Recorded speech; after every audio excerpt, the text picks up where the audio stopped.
Olá, eu sou o Carlos e aqui nós estudamos a Bíblia. Sejam todos muito bem-vindos. Vamos prosseguir no nosso estudo do Evangelho de João, capítulo 20 do Evangelho de João, verso 19. Jesus já ressuscitou, já apareceu para Maria Madalena, deu a ela a missão de levar a sua mensagem aos discípulos. João viu apenas o túmulo vazio, entrou lá e creu. Pedro viu a mesma cena e não entendeu. Então chegou a tarde daquele dia, que era o primeiro dia da semana, logo após o Shabat, o nosso domingo. E os discípulos estavam num lugar com as portas fechadas, com medo dos judeus. Eles eram discípulos de um homem que foi executado. Então, dava para ter aquele medo. E eles se juntaram e estavam nesse lugar de portas fechadas. E chegou Jesus e se colocou no meio deles e falou: "Paz seja convosco." Aí a gente também imagina que aquela pedra do sepulcro que foi rolada não foi para Jesus sair, foi para os discípulos entrarem, poderem ver que o sepulcro estava vazio, porque ele não tinha limitações físicas como nós temos. Ele estava num corpo físico, mas com uma natureza distinta do nosso corpo. Então ele apareceu no meio deles e disse: "Paz seja convosco." E ele, dizendo isso, ele mostrou a eles as suas mãos e o seu lado, as mãos que foram cravadas na cruz e o lado que foi espetado e perfurado com uma lança. E os discípulos se alegraram e viram que era o Senhor. Então, nesse momento, já o conjunto dos discípulos tem contato com o Jesus Cristo ressurreto. E ele falou outra vez: "Paz seja convosco. Assim como o Pai me enviou, também eu vos envio a vós." Paz. Eles estavam com medo ali, trancados, portas fechadas. Paz. O Pai me enviou, agora eu envio vocês. Essa era a mensagem. E tendo dito isso, ele soprou sobre eles e disse: "Recebei o Espírito Santo." Aqui algo interessante. Espírito, para nós, é uma palavra. Vento, sopro, ar, são outras palavras. Tanto no grego quanto no hebraico, nós temos uma palavra só.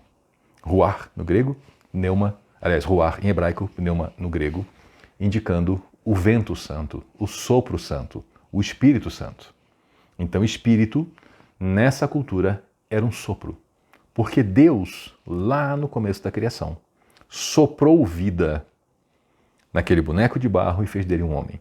Deus soprou vida na matéria inerte para criar, então, a vida biológica.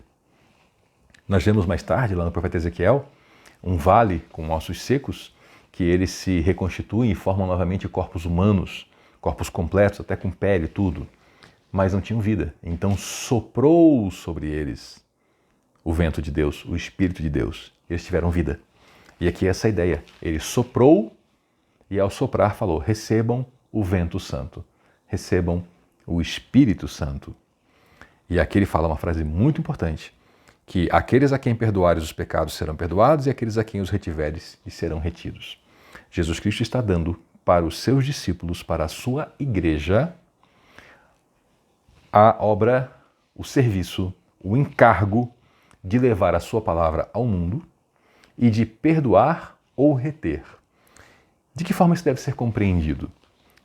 Eu vou lhe apresentar duas formas. Uma que é incorreta, muito comum.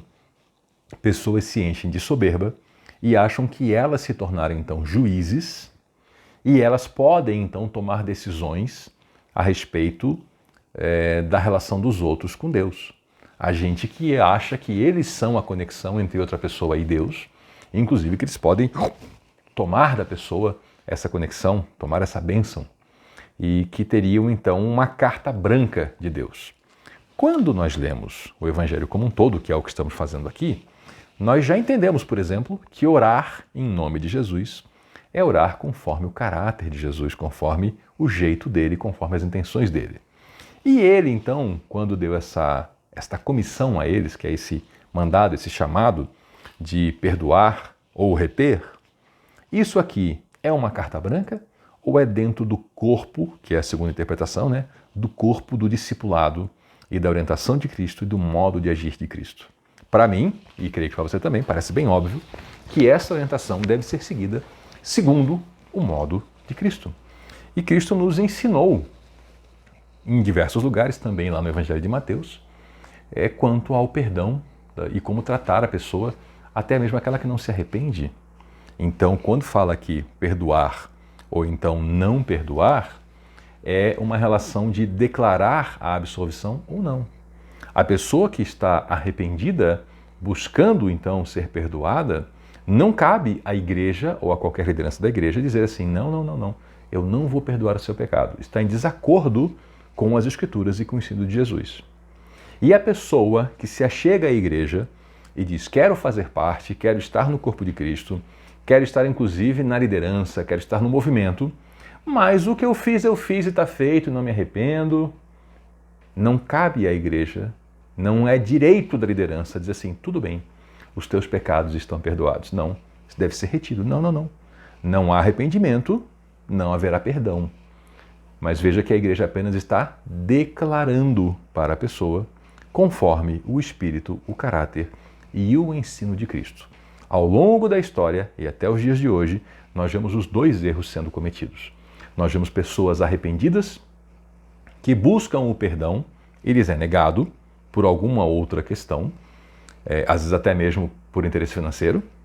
E nós vemos pessoas que não se arrependeram e a elas, inclusive, são conferidos títulos nas organizações religiosas como se fossem pessoas que são servos da obra de Deus e, na verdade, são pessoas que estão usando aquilo para alguma outra finalidade própria porque não há arrependimento. Então, continuando, nesse momento, o Tomé, que era o gêmeo, o dídimo, a palavra Tomé e a palavra dídimo querem dizer gêmeo, né?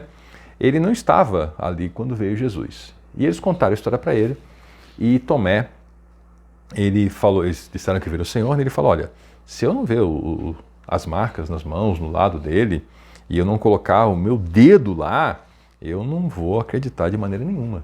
Eu tenho que botar o dedo na ferida, tenho que botar o dedo na mão dele, a mão no lado dele para eu acreditar. Porque ele achava a história provavelmente muito fantasiosa. E, bom, 8 dias depois, estavam os discípulos juntos e, novamente, Tomé lá estava com eles. Diferente da primeira aparição de Jesus, né? Tomé depois se juntou a eles e seguiu junto. E Jesus chegou lá, de novo, portas fechadas, se colocou no meio e falou como da primeira vez, paz esteja com vocês. E aí ele virou para Tomé e falou, Tomé, põe tua mão aqui, põe teu dedo aqui, põe tua mão aqui do meu lado, já que era isso que tu queria, né? Não seja incrédulo, seja alguém crente, creia. E aí Tomé respondeu simples e rápido, meu Senhor e meu Deus. Pronto, já entregou ali a sua fé completa de que ali diante dele estava Jesus ressuscitado. E aí o Senhor falou, porque você me viu, você creu. Bem-aventurados os que não viram e creram. Aqui é bem-aventurados eu e você, que não vimos Jesus pessoalmente, mas cremos. Coisa boa, né? Jesus então operou, na presença dos seus discípulos, muitos outros sinais que não estão escritos nesse livro. Ao longo do seu ministério e depois também da sua ressurreição, Jesus fez muitas coisas que não estão aqui no livro. Essas aqui estão escritas para que a gente creia que Jesus ele é o Cristo, o Filho de Deus, e para que, crendo, nós tenhamos vida em seu nome. Então, João ele está indo para a conclusão do seu evangelho no capítulo 21, e aqui ele fala, olha, o que Jesus fez não foi só isso, fez um monte de outras coisas. Essas aqui eu escrevi para que vocês creiam e, crendo, tenham a vida eterna. Então, não se espante se você ler em outro evangelho outro sinal que não está aqui. Cada autor escolheu o enfoque que ia dar para a sua história e pense, um evangelho com 20 e poucos capítulos, como esse aqui, 21 esse, 16 Marcos, 28 Mateus, não pode conter todos os fatos que aconteceram com Jesus e a respeito dele em 3 anos e pouco de ministério. E em alguns momentos, os evangelistas contam os mesmos fatos.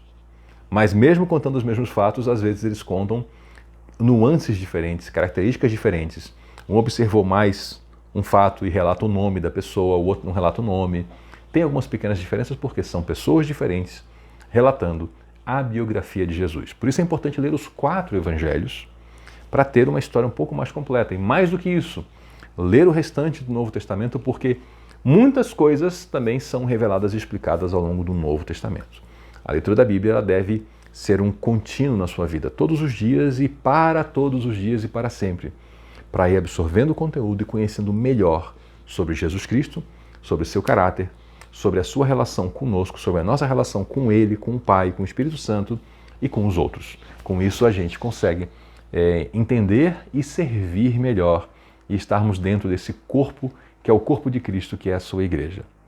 Muito obrigado por nos acompanhar até aqui. Eu sou o Carlos e aqui nós estudamos a Bíblia. Até a próxima.